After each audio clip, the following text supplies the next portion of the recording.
All right, we're here with Dr. Stefan Launer, who just gave his the first of 3 translational lectures, research lectures at Auditory Society meeting this year.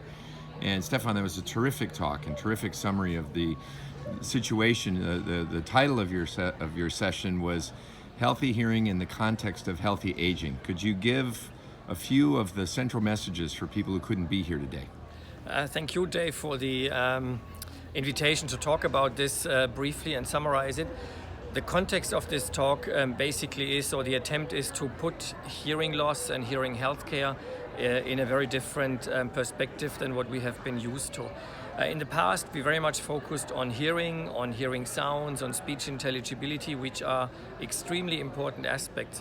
But I think hearing, and especially speech understanding, contribute much more than just being able to hear again. Hearing is very important for communication, which is very important for social life, social activities and whatnot. So I think one of the key messages from my side is, let's talk about hearing loss and hearing instruments in a different way. Let's put them in the context of other health aspects, of quality of life and dimensions like that, to encourage more people to use these wonderful technologies which have been shown to improve quality of life of people. And the second aspect from my end is that we have learned in the past years a lot about hearing loss and the comorbidities, the correlations with other health considerations of elderly people.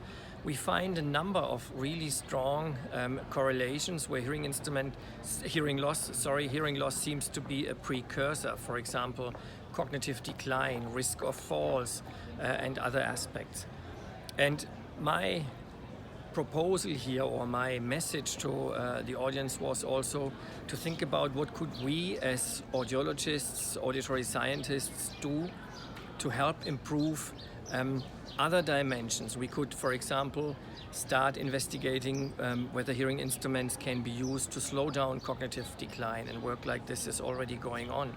We could identify people who come to our clinics and where we know that hearing loss is a precursor to other health conditions. We could identify them, make them aware, counsel them to go seek other and more help, for example, with cognitive decline, for example, with the risk of falls. That would be topics that we could address in the counseling sessions.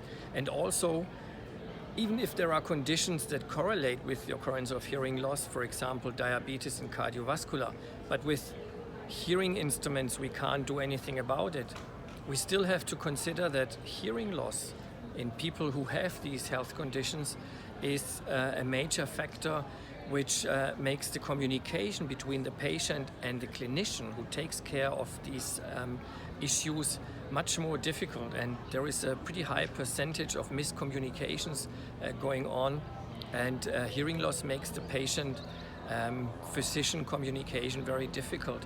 And if we would counsel people who have diabetes, cardiovascular disease, that they should go check for hearing loss and use hearing instruments, because that would help to facilitate and ease the communication with the healthcare practitioners, we contribute another element to their healthy aging. So overall, again, for me, it's important that we start thinking broader and start thinking about what is the impact of hearing loss and hearing healthcare on a broader aspect of quality of life and healthy aging of elderly people. Thank you very much, Stefan, for the excellent lecture today and the outstanding summary of the situation that you shared with attendees at the Auditory Society meeting here in, struggling with this terrible weather here in Scottsdale. But thank you so much. Thank you. Okay. Great.